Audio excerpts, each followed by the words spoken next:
pomagamy? Czy naprawdę pomagamy? Czy tylko uspokajamy własne sumienia? Czy zostawimy po sobie światło? Czy ciężar, który ktoś nie powinien niesieć? Czy wystarczy czynić dobro, aby naprawdę stało się ono prawdziwym darem? Dlaczego niektórzy ludzie, ja również kiedyś byłem jedynym z nich, żałują, że prosili o pomoc, mimo że ją otrzymali? Dlaczego zamiast ulgi pozostaje w nich coś na kształt niewidzialnego rachunku emocjonalnej faktury wstydu, napięcia i długu? Być może dlatego, że hojność nie jest jedynie czynem, lecz także sposobem, w jakim zostaje ofiarowany drugiemu człowiekowi.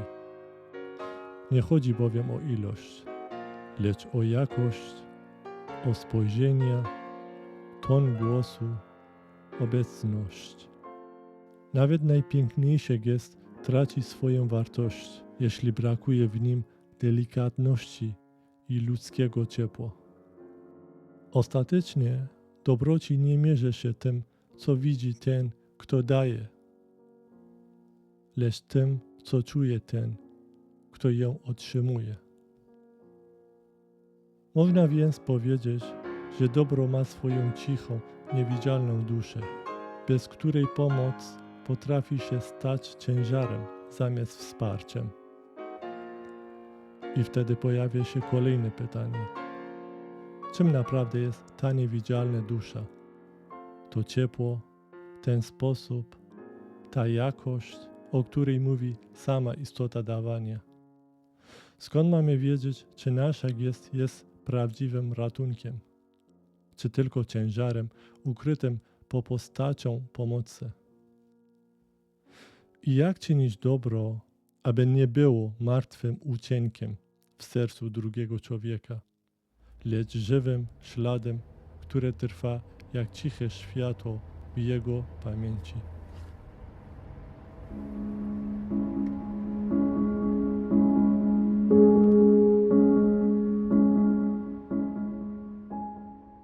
Był rok 1999. Miałem wtedy 11 lat i pomagałem mojemu wujkowi w sklepie podczas świąt. W spokojniejszych chwilach siadał obok mnie i opowiadał o życiu. Jego słowa wyprzedzały mój wiek. Nie wszystko wtedy zrozumiałem, ale wiele z nich zostało we mnie na zawsze. Pewnego dnia zapytał mnie: Dawan, co według Ciebie znaczy prawdziwa dobroć? Opowiedziałem bez zastanowienia: robić dobro najlepiej jak się potrafi. To dobra odpowiedź, opowiedział, ale najlepiej jak się potrafi to dopiero początek drogi. Posłuchaj, Dawan, dobro jest jak lampa, ale to sposób, w jakim ją niesiesz, decyduje o tym, czy dajesz komuś światło, czy tylko go oślepiasz. Zapamiętaj, że człowiek szlachetny, jeśli pomaga, robi to z klasą, w najpiękniejszy z możliwych sposobów. Zmilkł na chwilę, po czym dodał: wyobraź sobie, że nadejdzie czas, w którym jesteś już dorosły. Masz samochód i postanawiasz kogoś podwieźć. Możesz to zrobić albo odmówić, ale jeśli już decydujesz się pomóc, zrób to tak, aby ta osoba nigdy nie poczuła się dla Ciebie ciężarem. Niech Twoja twarz będzie spokojna i życzliwa. Nie narzekaj na drogę, na korki, ani na stracony czas. Nie zaczynaj tematów o cenach paliwa, o światowych rynkach, czy o marce Twojego auta. Nie zerkaj nerwowo na zegarek i nie sprawiaj wrażenia, że zdobywasz się właśnie na wielkie poświęcenia. Jedź spokojnie, nie tak jakbyś chciał jak najszybciej pozbyć się pasażera i odzyskać swoją wolność. Zadbaj o jego komfort, nawet w drobnych szczegółach. Niech poczuje spokój, a nie niewygodę. Nie wysadzaj go wcześniej tylko po to, aby zaoszczędzić kilka minut, bo droga nie jest asfaltowa albo jest trudna. Zawieź go bezpiecznie pod same drzwi. A kiedy wysiądzie, pożegnaj go z uśmiechem i odjedź bardzo spokojnie i delikatnie. Jeśli potrafisz zrobić to wszystko, podsumował, wtedy naprawdę podarowałeś dobro w najpiękniejszy możliwy sposób. Minęło kilkanaście dni. Słowa wujka wciąż brzmiały w moim głowie. Nie potrafiłem zrozumieć, dlaczego aż tak wiele zależy od szczegółów. Przecież jeśli mam kogoś podwieźć, to po prostu to robię i tyle. Wyraźnie pamiętam, że przez pewien czas to pytanie we mnie tkwiło. Nie dawało spokoju, ale też nie przyniosło odpowiedzi. Pewnego dnia wracałem autobusem do domu. Kiedy dziś wracam myślami do tamtych lat, widzę, że byłem chłopcem bardzo skrytnym i zamkniętym w sobie. I jeśli mam być szczery, niewiele się w tym zmieniło do dziś. Lubiłem trzymać się na uboczu, z dala od hałasu świata, obserwować ludzi z dystansu i zanurzać się w własnych myślach. Dlatego zawsze, gdy wsiadałem do autobusu, wybierałem miejsce na samym końcu, w ostatnim rzędzie, w najdalszym rogu. Tamten dzień był jak każdy inny. Usiadłem na końcu autobusu i pogrążyłem się w myślach. Chwilę po ruszeniu kierowca zaczął zbierać opłatę za przejazd. Sięgnąłem do kieszeni i nagle ogarniał mnie strach. Miałem przy sobie tylko jeden banknot. Stary, rozdarty i posklejony taśmą tak, że ledwo się trzymał. W tamtych czasach pieniądze podawało się z rąk do rąk, przez cały autobus, aż do kierowcy.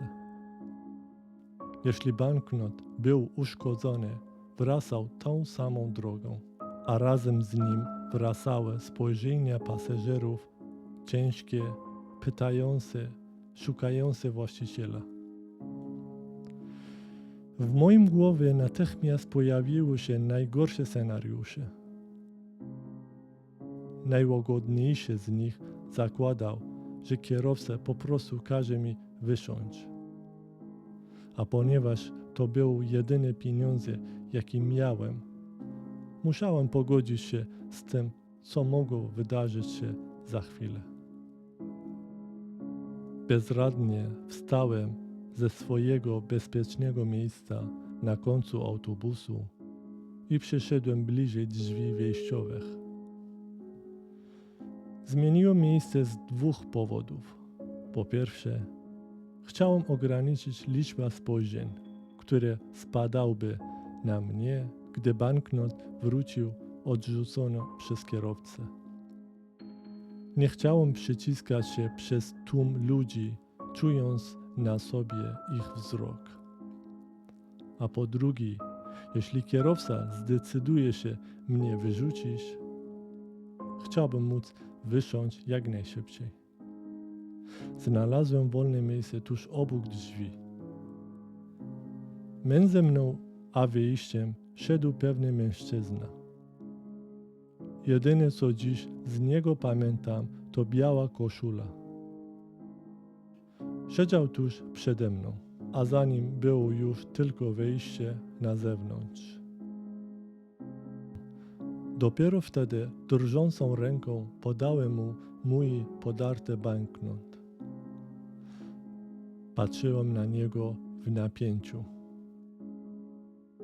W głowie powiedziałem sobie, jeśli nie zwrócić na niego uwagi, może banknot nie jest aż w takim złym stanie i wszystko skończy się dobrze. A jeśli zaczyna go oglądać, to już koniec. Obserwowałem każdy jego ruch, jakby zależało od niego cały mój los, bo właśnie tak się wtedy czułem. Zapadła cisza. Czułem się tak, jakbym czekał na wyrok. Czas nagle zwolnił, a jedynym dowodem jego upływu było miarowe drganie jadącego autobusu. I wtedy stało się dokładnie to, czego najbardziej się bałem. Mężczyzna spojrzał na banknot i zaczął go powoli oglądać, rozprostowywać i badać palcami. Widziałem już, że to koniec. Pozostało mi tylko czekać na to, co wydarzy się dalej. Mój umysł, z litości próbując oszczędzić mi bólu oczekiwanie, zaczął sam dopowiadać dalszy scenariusz. Wyobraziłem sobie niezadowolenie mamrotanie kierowcy, spojrzenia pasażerów i w końcu słowa każące mi wysiąść. I właśnie wtedy coś się zmieniło. Ten mężczyzna najwyraźniej zrozumiał całą sytuację. Dostrzegł, co za moment mnie czeka, jeśli ten podarty kawałek papieru dotrze do kierowcy. Nie powiedział ani jednego słowa. Spokojnie wyciągnął z kieszeni własny banknot. Po czym dyskretnie zamienił go z moim. Mój schował do kieszeni. Swój podał dalej, naturalnie i spokojnie. Nikt niczego nie zauważył. Ta chwila rozpłynęła się tak cicho, jakby nigdy nie istniała, a świat dalej toczył się swoim rytmem. Powoli wracałem do rzeczywistości i wtedy poczułem ogromną ulgę. Miałem wrażenie, że ktoś zdjął mi z serca ciężar, którego sam nie potrafiłem unieść. Po pewnym czasie dojechaliśmy do mojej okolicy. Wtedy zauważyłem coś, co zostało w mojej pamięci do dziś. To on wysiadł pierwszy. Może był to zwykły przypadek. A dziś przypuszczam, że zrobił to całkowicie świadomie. Nie chciał dać mi nawet szansy, bym mógł mu podziękować. Nieznajomy z autobusu, gdzie teraz jesteś? Czy nadal wysiadasz trochę wcześniej i wrócisz kawałek drogi pieszo, żeby ocalić godność obcych ludzi? Może mój podarty banknot był w twojej kieszeni tylko przez chwilę, ale twoja dobroć została w moim sercu na zawsze. Bez słów nauczyłeś mnie, że prawdziwe dobro nie rani, nie zawstydza i nie odbiera człowiekowi godności. Przychodzi cicho i odchodzi jeszcze ciszej. Zostawię po sobie nie ciężar długu, lecz zwykłe ludzkie ciepło. Nieznajomy z autobusu, ocaliłeś godność małego chłopca przez spojrzeniami kilkunastu pasażerów, a dziś ten chłopiec jest już dorosłym mężczyzną, który pragnie podziękować Ci na oczach całego świata. Dziękuję Ci za to, że stałeś się dla mnie jednym z najważniejszych nauczycieli szlachetności, choć nigdy nie zamieniliśmy za sobą ani jednego słowa. Dzięki Tobie zrozumiałem, czym jest prawdziwa klasa. I dziękuję Ci za coś jeszcze. Za to, że do swojej dobroci nie dołączyłeś tego niewidzialnego rachunku emocjonalnej faktury wstydu, napięcia i długu.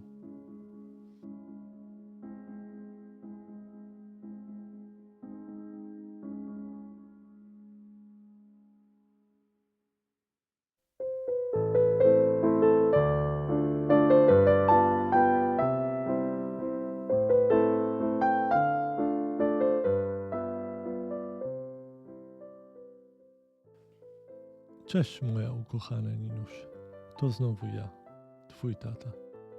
Dziś jest 22 maja 2026 roku. Właśnie skończyłaś 7 miesięcy. Patrzę na Ciebie z ogromnym wzruszeniem. Z każdym dniem coraz odważniej odkrywać świat, a Twoje małe rączki ufnie wyciągają się po wszystko, co Cię otacza. Chwytasz zabawki. Mocno zaciskasz paluszki na naszej dłoni. A czasem po prostu łapiesz powietrze, jakbyś chciała zamknąć w garści całe życie. I wiesz co, maleńka, to jest całkowicie naturalne. Na początku uczymy się brać, bo tak poznajemy świat. To tak samo naturalne jak pierwszy wdech. Bez niego nie da się rosnąć. Ale przecież nie można wstrzymać powietrza w nieskończoność. Aby przeżyć i zachować równowagę, trzeba w końcu wypuścić powietrze z płuc. Z upływem czasu uczymy się tego pięknego wydechu. To nie strata, to druga połowa życia, w której uczymy się otwierać dłoni i dawać. W zeszłym miesiącu rozmawialiśmy o pierwszej i fundamentalnej cesie charakteru, którą warto pielęgnować, o elastyczności. Dziś dokładamy kolejną cegiełkę. Tą cegiełką jest sztuka dawania.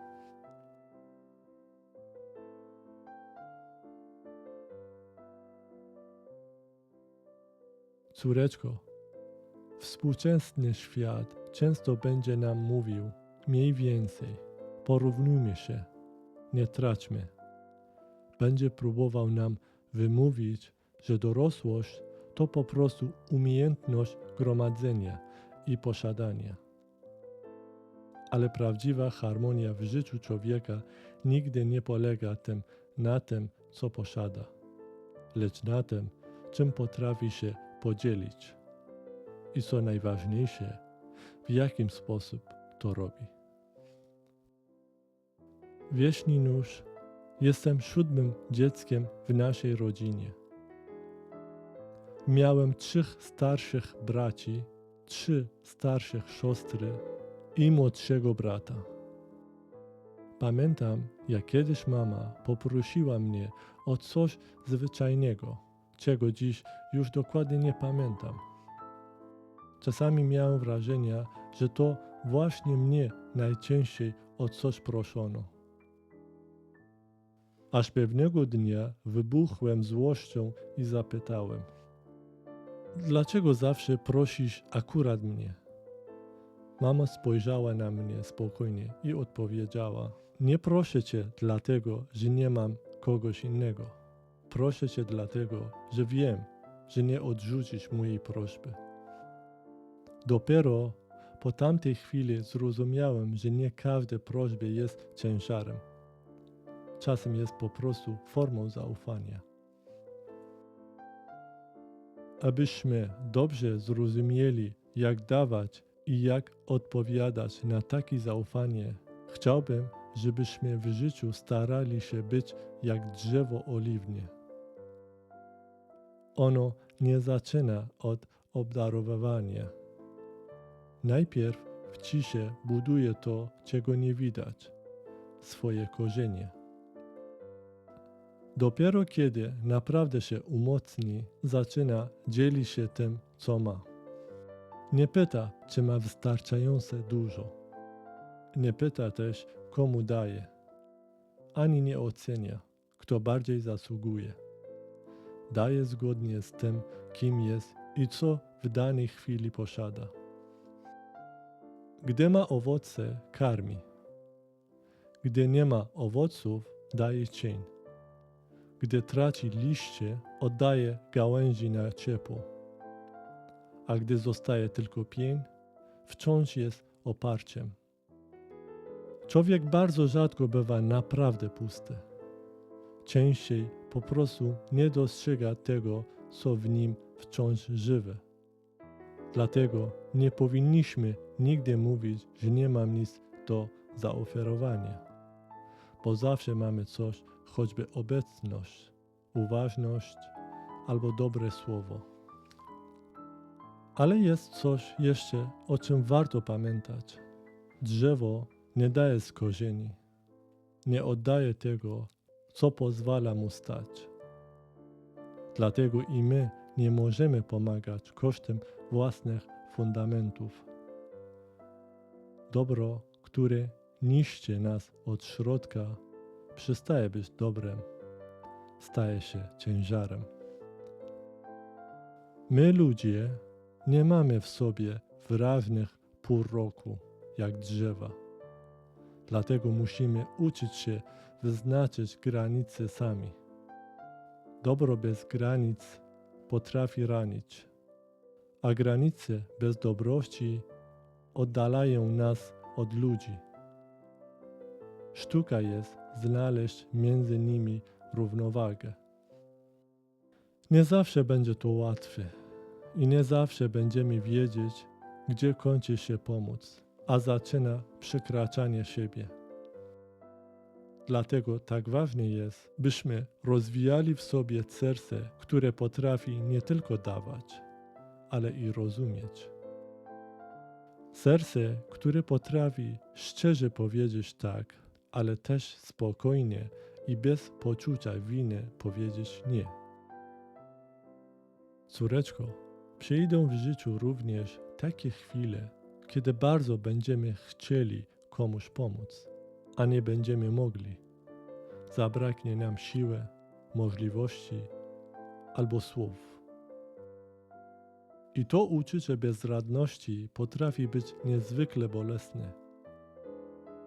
Zapamiętajmy wtedy jedną rzecz. Nawet jeśli nasze dłonie pozostaje puste, nasze serce wcale nie musi takie być. Czasem największym darem, jaki możemy komuś ofiarować, nie jest rozwiązanie jego problemu, ale nasza obecność. Wystarczy usiąść obok, nie uciekać wzrokiem, być naprawdę i wysłuchać. W naszym świecie jest wielu ludzi, którzy nie potrafią opowiedzieć o swoim bólu, którzy uśmiechają się na zewnątrz, a w środku toczą swoją cichą walkę. Bardzo często to nie pieniądze ani wielkie gesty przynoszą im ulgę, ale to, że ktoś ich wysłucha bez oceniania i bez pośpiechu. Dlatego starajmy się być dla ludzi łagodni. A jeśli kiedykolwiek nadejdzie taki moment, że obok nas zabraknie drugiego człowieka, co przecież w życiu po prostu się zdarza, kiedy nie będzie komu opowiedzieć o tym, co tak bardzo boli, pamiętajmy, że nigdy nie jesteśmy całkowicie sami. Zawsze pozostaje ten, który słyszy nawet to, czego nie wypowiadamy na głos.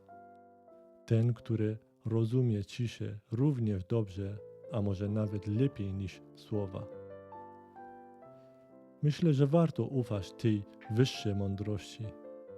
bo czasem właśnie tam, gdzie człowiek staje się bezradny, otwiera się przestrzeń dla czegoś większego. Bardzo często ta pomoc przychodzi w sposób, który zupełnie się nie spodziewamy. Czasem przychodzi przez drugiego człowieka, przez kogoś, kto pojawia się na chwilę i znika, zanim zdążymy podziękować. Nieznajomych z autobusu spotkamy w najmniej przewidywalnych chwilach i miejscach. Tacy ludzie są wszędzie, żyją tuż obok, między nami. Jeśli nie widzimy ich na co dzień, to tylko dlatego, że ich sposób pomagania polega na pozostawaniu niewidzialnymi. Zaufaj mi, córeczko, ja ich spotkałem, a niektórych nawet znam. I myślę, że człowiek dojrzewa naprawdę dopiero wtedy, gdy sam zaczyna się takim stawać. Wspierając cicho, bez świadków, bezpotrzebne uznanie, bezinteresownie dając innym. Moja Ninuś, nie nagrałem tego listu po to, żeby kazać Ci pomagać innym. To zawsze będzie Twoim własnym wybór. Nie chcę też narzucać Ci, ile powinno dawać. Mało czy dużo. To zależy od życia, od danej chwili i od tego, ile siły będziesz w sobie miała. Chciałbym Ci prosić tylko o jedno. Zawsze, kiedy już zdecydujesz się komuś pomóc, rób to w sposób łagodny i życzliwy. Łagodność i życzliwość nic nas nie kosztuje, a dla drugiego człowieka znaczą bardzo wiele. Czasem więcej niż sam czyn. Rób to tak, żeby ten człowiek nie poczuł się ciężarem i nie musiał niczego w sobie chować ani się wstydzić. Dobro podane w piękny sposób zostaje w ludziach na długo i bardzo często sprawia, że oni sami chcą przekazywać je dalej, a wtedy świat zmienia się naprawdę. Nie przez wielkie gesty, ale przez ciche dobro, które przechodzi z człowieka na człowieka i które zostaje na zawsze. Bo ostatecznie ludzie są dla ludzi, a przynajmniej tak właśnie powinno być. A przy okazji, córeczko, wydarzyło się niedawno coś ważnego. 8 maja 2026 roku oficjalnie otrzymałem polskie obywatelstwo. Kraj, w którym przyszłaś na świat, stało się również moim krajem. I myślę, że jest w tym coś spokojnego i pięknego. Świadomość, że możemy tutaj wspólnie budować nasz dom i zapuszczać korzenie jak drzewo oliwne. Spotkamy się znowu za miesiąc, 22 czerwca 2026 roku. Wtedy opowiem Ci o czymś równie ważnym jak dawanie. O drugiej stronie tej samej prawdy. O przyjmowaniu. O tym, jak brać oddech, jak zapuszczać korzenie niby drzewo. Jak budować swoje życie w sposób uczciwy, spokojny i dobry, nie krzywdząc przez tym innych.